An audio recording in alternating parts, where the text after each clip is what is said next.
ओम शांति। आज हम एक स्टोरी के माध्यम से जीवन के रहस्य को समझेंगे। एक क्रूर राजा था। वो लोगों से अनेक प्रकार की क्रूरता करके अपनी प्रजा से बहुत सारे खजाने इकट्ठे कर लिया था और उन खजानों के लिए उसने जंगल में एक तहखाना बनाकर रखा था और उस तहखाने की चाबी सिर्फ दो लोग के पास थी, एक राजा के पास और एक मंत्री के पास।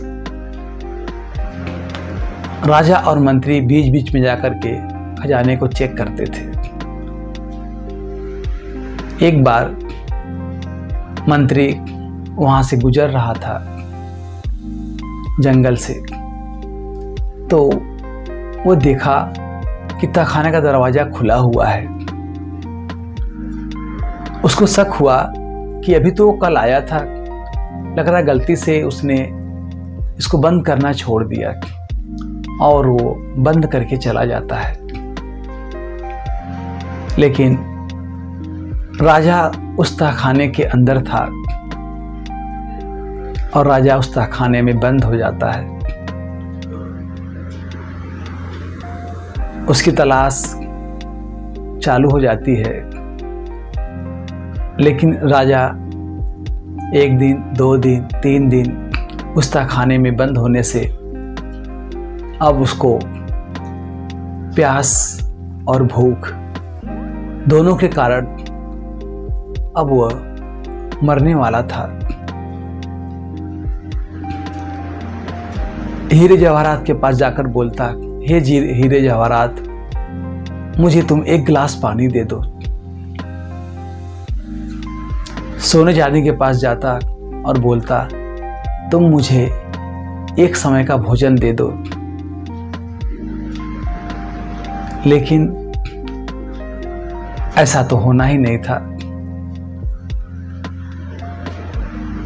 अब वो इस बात पर चिंतन करने लगा कि मेरे जीवन भर की कमाई, मैंने जो कमाई है वो किस काम की है, जो मुझे एक गिलास पानी तक नहीं दे सकता।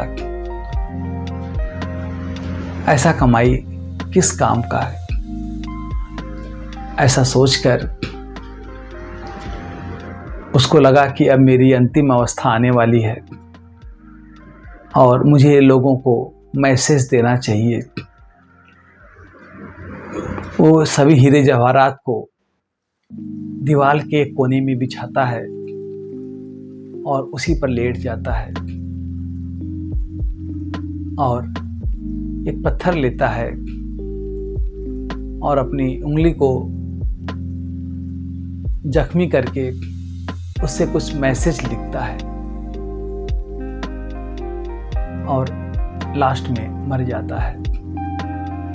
कुछ दिन के बाद उसका मंत्री आता है तहखाने में, तो देखता है कि राजा मरा पड़ा है और उसको कीड़े मकोड़े खा रहे हैं।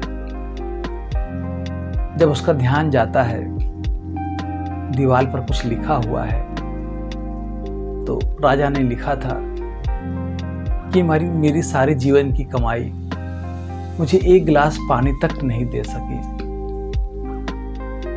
इस कमाई का क्या फायदा? ये कमाई व्यर्थ है।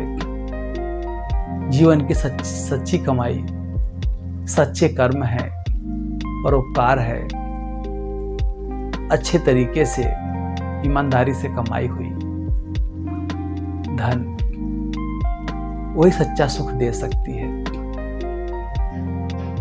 तो दोस्तों, राजा ने जिंदगी भर क्रूरता किया और उसकी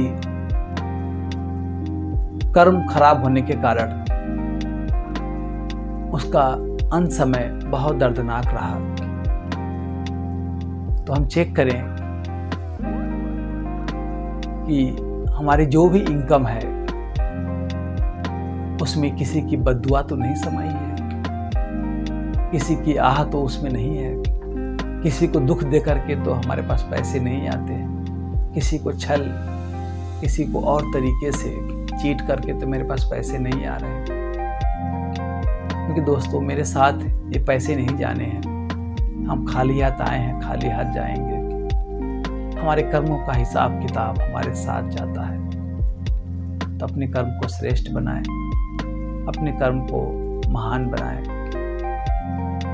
और आने वाले जीवन का आधार भी हमारा यही जीवन है। तो अगला जीवन भी हम अभी अपने श्रेष्ठ कर्मों के आधार पर ही हम अपना अगला जीवन को सृजन करें। ओम शांति, ओम शांति, ओम शांति।